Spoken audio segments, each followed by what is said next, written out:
warahmatullahi wabarakatuh.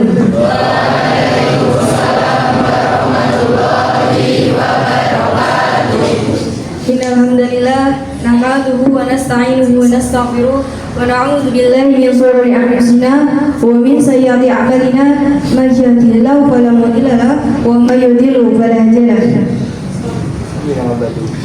Asyhadu an la ilaha illallah wa asyhadu anna Muhammadan 'abduhu wa rasuluh. Amma ba'd. Yang pertama dan yang paling utama adalah kita aturkan puji syukur atas kehadirat Allah Subhanahu wa taala yang telah melimpahkan rahmat serta hidayahnya sehingga kita berkumpul di sini tanpa ada suatu halangan apapun. Tak lupa juga sholawat serta salam tetap tercurahkan kepada junjungan kita Nabi Agung Muhammad Sallallahu Alaihi Wasallam yang kita nantikan syafaatnya di yaumul kiamat. Berdirinya saya di sini akan menyampaikan satu materi. Sebelumnya saya menyampaikan materi, saya akan bertanya kepada teman-teman. Di sini ada yang tahu nggak ciri-ciri orang munafik itu kayak gimana? Ada yang tahu? Mungkin sebagian ada yang tahu, tapi ada yang enggak ya. Nah, ciri-ciri orang munafik itu ada tiga, teman-teman. Yang pertama, ketika berbicara ia berdusta. Berarti omongannya nggak bisa dipegang, teman-teman. Siapa yang di sini kalau bicara sering bohong, ngaku aja jujur, mesti banyak. Yang kedua, ketika berjanji ia mengingkari. Mesti di sini orang teman-teman banyak yang kayak janji-janji, kayak janjinya dia jadi manis tapi nggak ditepati. Orang munafik itu kalau berjanji kayak meyakinkan banget gitu, tapi kenyataannya dia mengingkari janji yang ia ucapkan gitu aja. Yang ketiga, ketika ia diberi amanat dia berkhianat. Diberi amanat ini tapi dia malah kayak tidak menjaga amanatnya. Itu ciri-ciri orang munafik itu. Nah, itu sebagai pembukaan aja. Materi yang akan saya sampaikan ini berkaitan tentang kemunafikan di dalam sholat. Maksudnya, banyak orang yang telah melaksanakan sholat, tetapi banyak pula yang tidak menyadari bahwa ada kemunafikan di dalam sholat itu.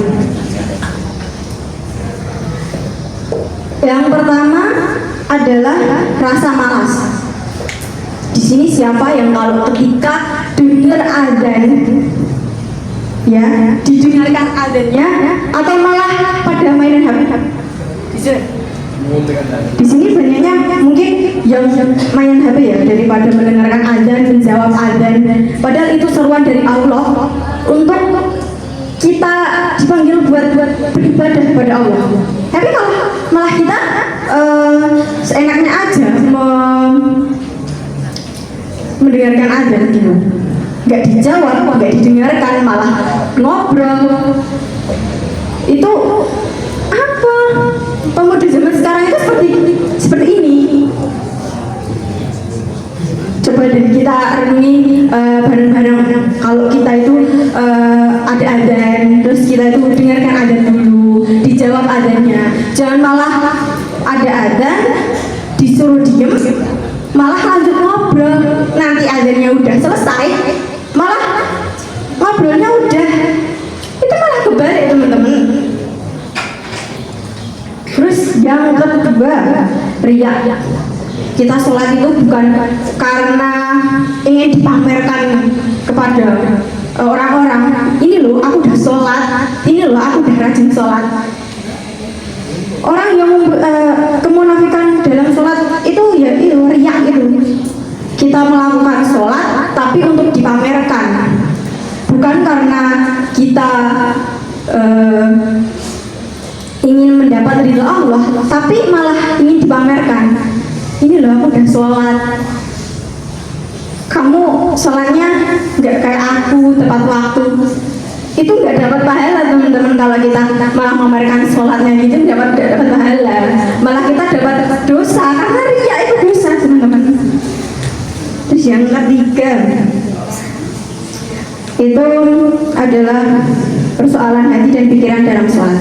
Kadang kita kalau sholat itu loh teman-teman, mikir yang aneh-aneh, pikirannya kemana-mana, padahal kita lagi berhadapan sama Allah itu.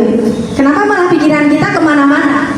Kayak uangku tadi tak taruh mana ya, tapi kita lagi sholat itu. Kunciku tadi tak taruh mana ya. Bukan khusyuk karena beribadah kepada Allah, tapi malah mikir yang lain. Itu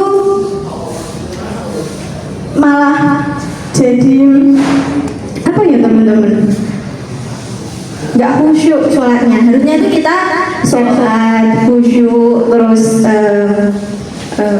menyembah diri kepada Allah, minta ampun, karena itu kita itu manusia yang banyak dosanya teman-teman. Dari ketiga hal ini sebaiknya selalu kita perhatikan ya teman-teman,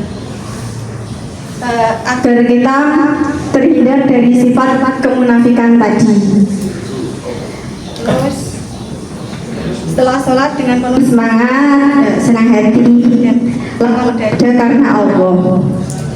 Jangan karena disuruh, jangan karena keterpaksaan kita melaksanakan sholat itu.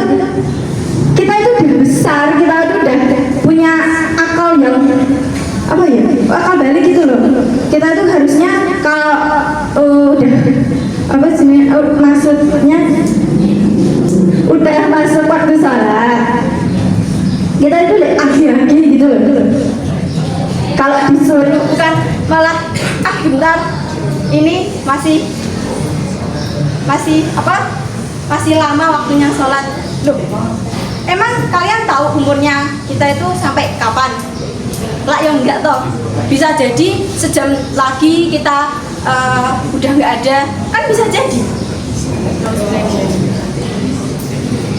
Mungkin itu saja yang bisa saya sampaikan, semoga ada manfaatnya. Saya akhiri, wassalamualaikum warahmatullahi wabarakatuh.